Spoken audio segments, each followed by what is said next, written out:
Steve come up. Hello everybody, for those of you who don't know me, I'm State Representative Steve Carra. I represent the 36th District, that's Three Rivers, Sturgis, Cashapp, Edwardsburg area in southwest Michigan. And I just want to start by telling you all about precinct delegates. Anybody here already a precinct delegate? Good, we have a few in the room. Have you signed up to be a precinct delegate again for the next 2-year term?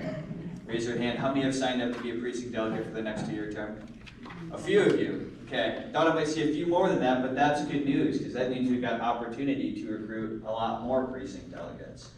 Now, what is a precinct delegate? I'll give you the short answer and then I'll go through it a little bit longer and then we'll get into the AxMITax from there. So, the short answer of what a precinct delegate is you're the voice for your party in your local community, your precinct where you vote. A smaller city or township will probably just have one precinct. A bigger city could have 10, 20, 30, hundreds if you're talking Detroit. And each of the parties has their own precinct delegate. So you can run as a Republican precinct delegate, you could run as a Democrat precinct delegate. As you all can probably imagine, I am a Republican, and I would encourage you all, if you're Republicans, to get involved as activists more, and a great way to do that is as a delegate. So I used to caddy at Kalamazoo Country Club, and then I ended up training the caddies when I got older. I was the caddy master is what it's called. And I would go out on the course and I'd show them everything I knew about caddying in a 4-hour round. And I would say, don't be discouraged if you don't understand everything that I told you. If your goal is to know about 70% and you only remember 70% at the end of the day, but then you go out on the course with another caddy who remembered a different 70%, and another one another time and they knew a different 70%, you all will be to help each other out there on the course to get to as close as possible of knowing everything that you ideally will know how to, about caddying. So I'm going to go through a lot of the precinct delegate stuff here. It may sound a little bit overwhelming, but I encourage you not to be overwhelmed by it. You don't need to know all of it. But if you just vote on election day and call it a day, I don't think that's enough. I think we need to be more active. The radical left is destroying our country. In many ways, they have destroyed our country. And for us to just sit back, vote on election day, and just not talk with their friends and family is just going to help them to be successful in their objective. It's an unfortunate reality of where we are. They've got the media on their side. They're very aggressive on their side. They read Rules for Radicals by Saul Alinsky. They've got a plan, they've got an agenda, they've got a 100-year outlook, and they're executing it. We can't just respond. We have to get mobilized, we have to get organized, we need to unite, and we need to carry the torch. Like, our posterity depends on it because they do. Amen. It's that serious. And so, precinct delegates, there's county conventions. I'll start there. The county convention, you as a precinct delegate come from your city or your township and you go to that county convention and you vote at that county convention on party decision making. You could be voting for the people who are going to be on the executive committee. So in the Republican Party, the executive committee will probably meet once a month. They get together, and that's a smaller group. Typically, they are precinct delegates who get on that executive committee. And that might be a group of about 13 or 14 in a smaller county executive committee members, plus your statutory. So I'm on the executive committee as a state representative for my county. I'm an automatic. So you have some of those automatics, but then you have some people from the community who get in that executive committee spot.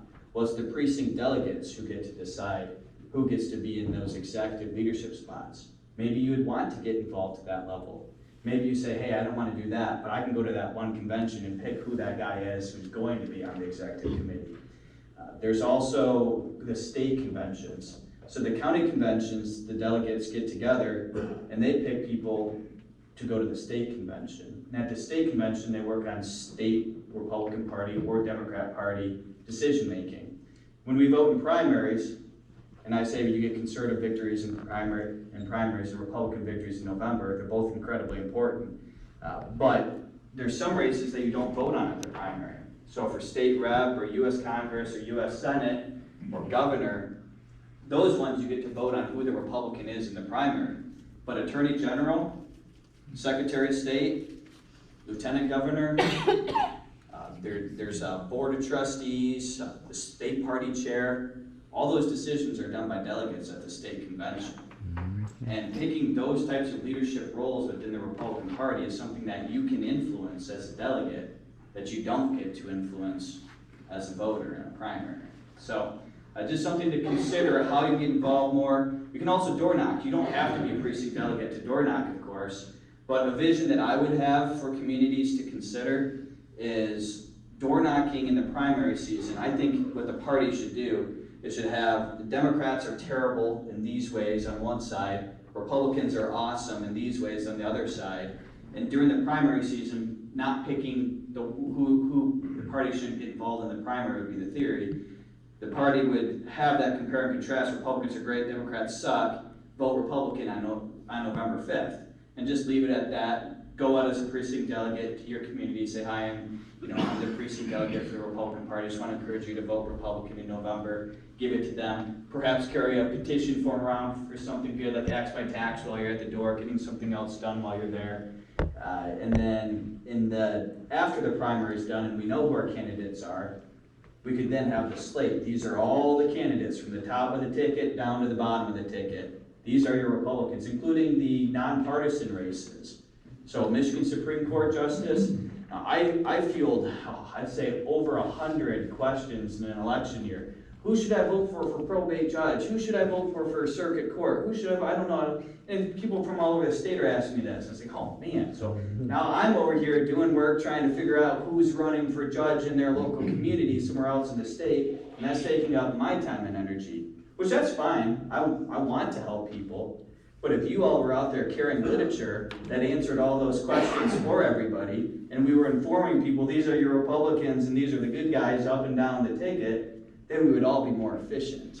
And so I think we need to be more mindful of doing those types of things. These are the types of strategies the Democrats deploy. They're very organized, and I think we need to do that on our side as well. So that's just a little bit about being a precinct delegate. Do we have a notary here by chance tonight? Is anybody a notary? No notaries tonight? Okay, well, I have precinct delegate affidavit forms with me if anybody is interested in grabbing one, but they have to be notarized. So I would encourage you not to even start filling it out until you have a notary present. But also it is difficult to have a notary do it. You have to be very careful with these things because you mess anything up, you may not be able to get on the ballot. So the nice thing is, if you go to your county clerk, whatever county you live in, you just go down to the county clerk. They already have those forms there. You could take one of these home with you if it makes you feel more comfortable to look at a precinct delegate affidavit form. It's just a one sheet. Fill that out when you get to the county clerk's office, and they'll have a notary there who will watch and who will notarize it, turn it in. It's due May 7th to have your name on the ballot, so you can keep that in mind. You do have some time left here. But I would encourage you all to become precinct delegates. And I will leave it at that for the precinct delegates. If anybody has any questions about being a precinct delegate, maybe afterward, I'll probably leave it for that because I want to talk about AxMITax for a little bit before we turn it over to Carla and go from there. So I'll be around and can talk with people afterward if any of you have any questions on that. So AxMITax, what are my thoughts on it? Well, my thought is, a lot of people who have had concern with this will say, well, you know, if we get rid of property tax, how are we going to fund stuff for the government? You know, and they get concerned about that. Well, my thought is there's two options. Either we constrain government or government constrains us. Which one do you prefer? I prefer constraining government. The proper role of government is to protect our rights, not to make our decisions for us, not to centrally plan. Not to take $1.7 billion of your money to give it to an electric vehicle battery plant in Marshall or the one up here near you guys in Goshen. $1.7 billion to one private company with ties to China. If you divide that by 10 million people, that's $170 per person on average. A family of 5, $850 taken from your family just for that one private company to coerce us into electric vehicle battery production with the company with ties to China. How repulsive is that? And that's just one example. Is that one of the bigger examples? Sure. But there's others, hundreds of millions of dollars, whether it's a paper mill for the Upper Peninsula or elsewhere. A side topic, but Article 4, Section 30 of the Michigan Constitution says that in order to appropriate funds for private purposes, it's supposed to have 2/3 support from the House and 2/3 support from the Senate. Well, these passed with barely simple majorities. Well, I think if you're going to take hundreds of millions of dollars and give it to a private company, I would call that a private purpose. But they say, oh no, we do these types of programs and disperse them all around the state, so it's public purposes because we're doing this and making sure that they're spread throughout the state. So they're actually a public purpose because it helps the whole community in the area when we pick winners and losers. Well, I talked to the township supervisor of Green Township up here near Big Rapids, and I asked him, I said, when hundreds of millions of dollars go to one private company to help with their bottom line, would you think that that's more what you call free markets, or would you call that more central planning?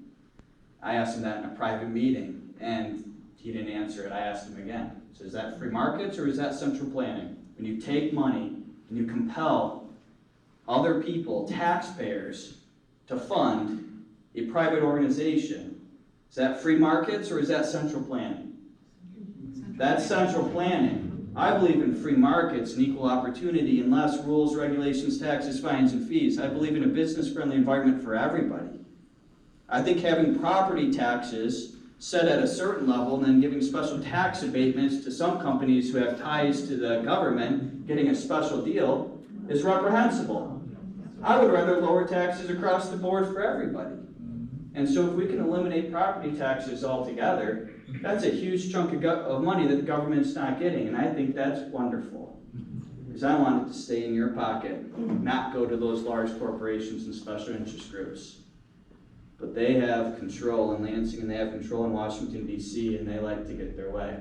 They don't like the people to get their way. But I think the viability of the Republican Party moving forward is to actually stand up for free markets and free enterprise, and to make the Democrat Party alone own corporate welfare and central planning and this special interest group handouts. That will bring all kinds of people to the Republican Party if we earn it. But we Republican elected officials need to stand together and actually stand up for you all, the people, and equal opportunity for everybody. So I think eliminating property taxes is one of the best things that we could do. Again, we either constrain government or government constrains us. I'd rather we win than them. So I will leave it at that, turn it over, and go on with the program. Thanks, AJ.